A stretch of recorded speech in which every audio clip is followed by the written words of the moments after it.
So student, today we will learn how a program can be done in Python, how a module can be done in Python. So what is the importance of it?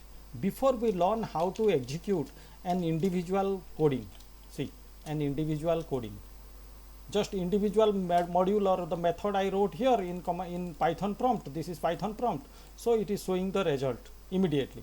So it is not possible to combinedly execute so many statements. Fine students, so that because of we need to write those codings, the combination of instructions, the combination of related instructions in one program file, because program, the definition is what? Collection of related instructions or statements. So now go to file menu to create a new file. This is what the program file. Fine students, so let write a program now. So I'm just inputting two number and adding those two number. Fine, adding the result, finding the result of sum of those two number.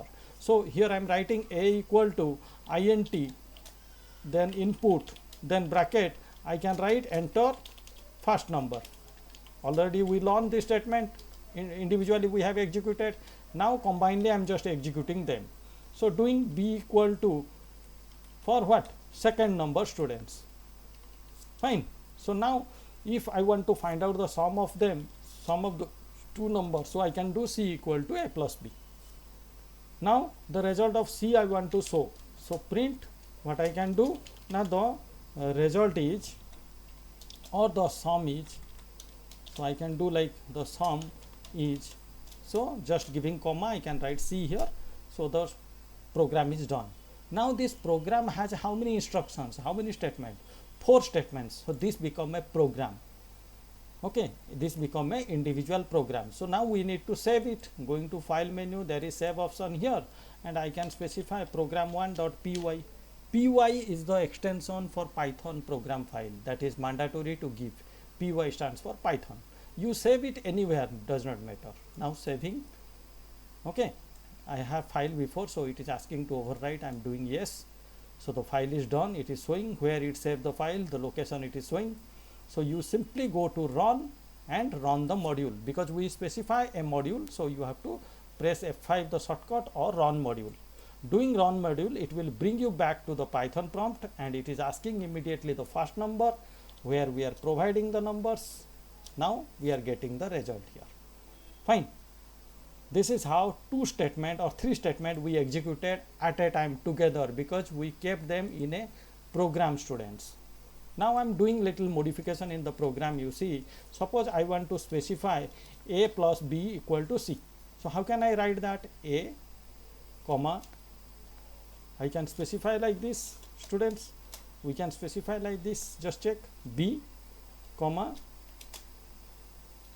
how the statement to be written, I'm just showing you that, I'm just giving you the idea of that.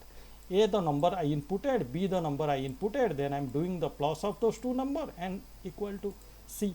So let's see, let's save the file and running the program. Asking the number again, providing, second number also I'm providing, it is showing so simply 5 plus 3 equal to 8. Okay. So now let's continue with next. Suppose I want to do some other calculations. Other calculation in the sense, simultaneously I want to find out their subtraction as well. So d equal to a minus b I am doing. So same, the print statement I can copy from here and can paste, and here I need to do minus, and what I need to do here, d. So let's check, let's save the file first. Every changes you made in the program, made in the module, you need to save them, then do run module. Okay, provide the numbers and check. So nicely, so simply it is showing you the result. So this is how a simple program can be made in Python and can be executed on Python shell. This is Python shell or command prompt, Python prompt you can say as well. Fine students.